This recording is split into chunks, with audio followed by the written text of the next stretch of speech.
عمران خان صاحب کے اوپر جو اسپیشلی جو ان کے حریف ہیں اور وہ جو الزام لگاتے ہیں، جو ووٹرز ہیں جو ان کے مخالف ہیں،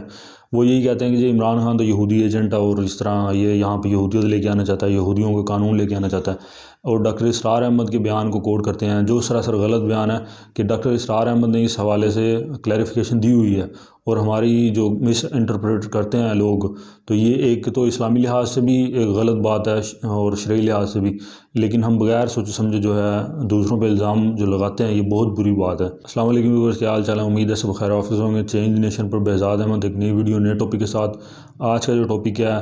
سیاست کے حوالے سے، جیسے ہم گاہے بگاہے کرتے رہتے ہیں، اسپیشلی آج کا ٹاپک عمران خان صاحب کے حوالے سے ہے۔ عمران خان صاحب کے کردار کے اوپر اور ان کے جو پارٹی کے اوپر الزام لگایا جاتا ہے کہ یہ یہودی لابی ہیں اور یہ یہودیت کو لے کے آنا چاہتے ہیں پاکستان کے اندر، اور یہودی قانون کو نافذ کرنا چاہتے ہیں، اسرائیل کے ساتھ تعلقات بنانا چاہتے ہیں، اس طرح کی باتیں جو ہم عام سننے میں آتی رہتی ہیں ہمارے، اور اس کے پیچھے جو لوگ ہیں اس کے اوپر بات کریں گے، لیکن ہم یہ بھی بتائیں گے کہ یہ ان کے اوپر کس لیے لگایا جاتا ہے الزام۔ اور ڈاکٹر اسرار احمد کا بہت کوٹ کیا جاتا ہے کہ ڈاکٹر اسرار احمد نے کہا تھا کہ عمران خان جو ہے اس کے ذریعے یہودیت یہاں پہ پاکستان میں آ جائے گی، اس طرح بلا بلا بہت سارے نیٹ کے اوپر اس طرح کی میمز وغیرہ بھی گردش کرتی رہتی ہیں۔ جو ووٹرز ہیں، مخالف ووٹرز ہیں جو ہیں، جیسے پی ایم ایل این، پی پی پی کا اتنا نہیں ہے، لیکن پی ایم ایل این کے جو اسپیشلی ووٹرز ہیں اور ان کے جو رہنما ہیں پی ایم ایل این کے، وہ سوشل میڈیا کے اوپر اور اس طرح ویسے پرنٹ میڈیا یا الیکٹرانک میڈیا کے اوپر تو آگے اتنا کھلم نہیں کہتے، لیکن وہ کہتے ہیں کہ عمران خان یہودی ایجنٹ ہے اور اس طرح کی، اور ان کے ووٹرز اسپیشلی میں نے جو نوٹ کیا کہ پی ایم ایل این والے زیادہ اس طرح کے الزام لگاتے ہیں اور حوالہ دیتے ہیں ڈاکٹر اسرار احمد کے بیان کا، کہ جو ڈاکٹر اسرار احمد نے کہا تھا کہ مجھے لگتا ہے کہ عمران خان کے ذریعے یہاں پہ یہودی لابی کا جو سسٹم ہے وہ نافذ کیا جا سکتا ہے، لیکن پھر انہوں نے اس کے بعد میں کلیریفیکیشن بھی دی تھی کہ میرے کہنے کا مقصد یہ نہیں تھا، کیونکہ عمران خان صاحب ملے تھے ڈاکٹر اسرار احمد صاحب کو، تو ان کی جو ملاقات ہوئی اس میں ڈاکٹر اسرار احمد صاحب کو عمران خان صاحب نے کہا کہ میری والدہ آپ کو سنتی ہیں، ان کے بیانات سنتی ہیں، تو پھر ڈاکٹر اسرار احمد کی پرسیپشن تھی ان کو ملنے کے بعد بڑی چینج ہوئی، اور انہوں نے یہی کہا کہ میں نے جو بیان دیا تھا وہ میں نے اس سینس میں دیا تھا۔ عمران خان صاحب کے جو سسر تھے جو انگلینڈ کی گولڈ سمتھ فیملی سے تعلق رکھتے ہیں،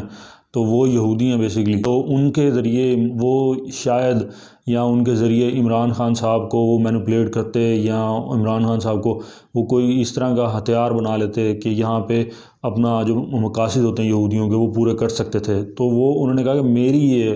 پرسیپشن تھی یا میرا پوائنٹ آف ویو یہ تھا کہ عمران خان کے ذریعے یہاں پہ کچھ ہو سکتا ہے، لیکن میری یہ پرسیپشن یا انٹرپریٹیشن تھی جو وہ غلط تھی۔ میرا کہنے کا مقصد یہ نہیں تھا کہ عمران خان ہی لے کے آئے گا یہاں پہ یہودی لابی یا یہودی نظام لے کے آئے گا۔ تو انہوں نے اس کے اوپر کلیریفیکیشن دی بالکل بعد میں، اور اس کے بعد بھی ان کے بیٹے جو ہیں ڈاکٹر اسرار احمد صاحب کے، انہوں نے اس کے اوپر پورا 1 گھنٹے کی تقریباً ویڈیو ہے یوٹیوب کے اوپر اویلیبل ہے،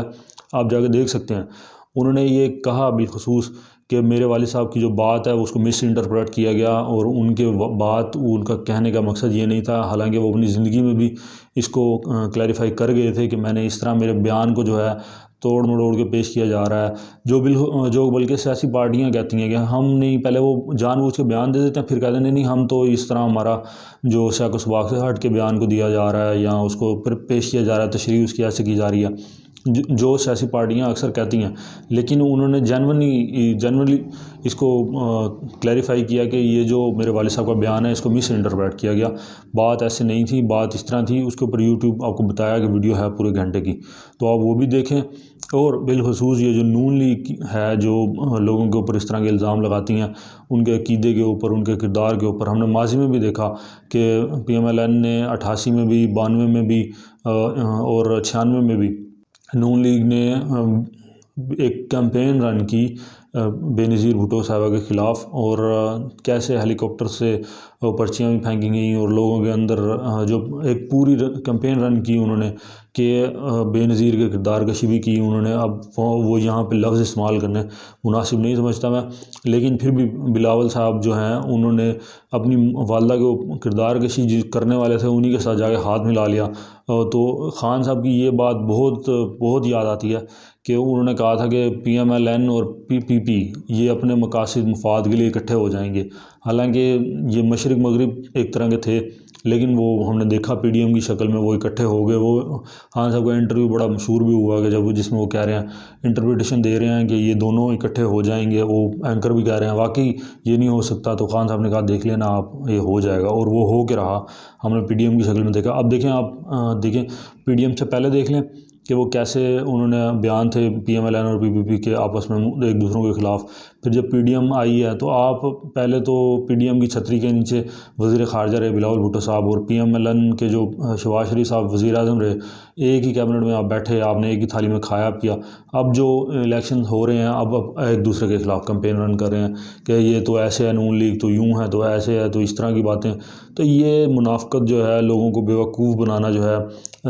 اس میں لوگوں کا بھی قصور ہے کہ جو اپنے مفاد کے لیے ملک کے مفاد کو داؤ پہ لگاتے ہیں اور اپنے چند پیسوں کے عوض یا کوئی مقاصد کے عوض ان کو ووٹ دے دیتے ہیں. پھر سارا 5 سال کے لیے روتے ہیں کہ یہ تو اس طرح ہو گیا، اس طرح ہو گیا. تو یہ ساری باتیں جو ہیں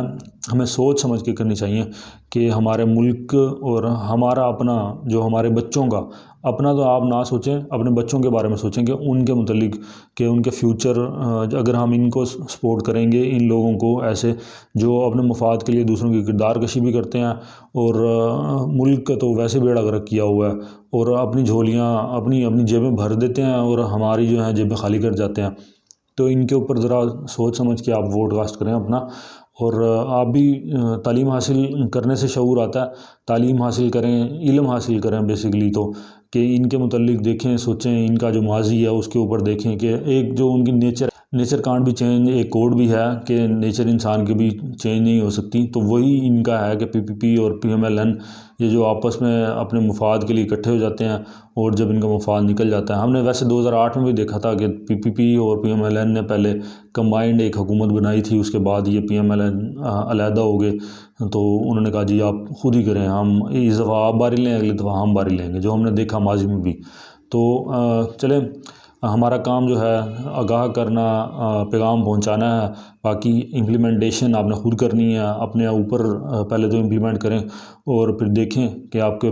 بیسٹ کون سا ہے کینڈیڈیٹ یا پارٹی، اس کو ووٹ کاسٹ کریں. لیکن دوسروں کے اوپر الزام تراشی نہ کریں اور نہ ان کی کردار کشی کریں. اسلام میں بھی اس چیز کی ممانعت ہے، لیکن ہم اس چیز کو اوائڈ نہیں کرتے اور بلا خوف و جھجک دوسروں کی کردار کشی کرتے ہیں، جو کہ اس کے اوپر وعید بھی ہے کہ اللہ تعالیٰ نے بھی ناپسندیدہ عمل فرمایا. حضور صلی اللہ علیہ وسلم نے بھی کہا کہ اس طرح کا عمل ناپسندیدہ ہے، پہلے تصدیق کر لینی چاہیے. تو امید ہے آپ کو ویڈیو پسند آئی ہوگی آج کی. تو انشاءاللہ نیکسٹ کسی اور ٹاپک کے ساتھ حاضر ہوں گے، تب تک کے لیے اجازت دیجیے. اللہ حافظ.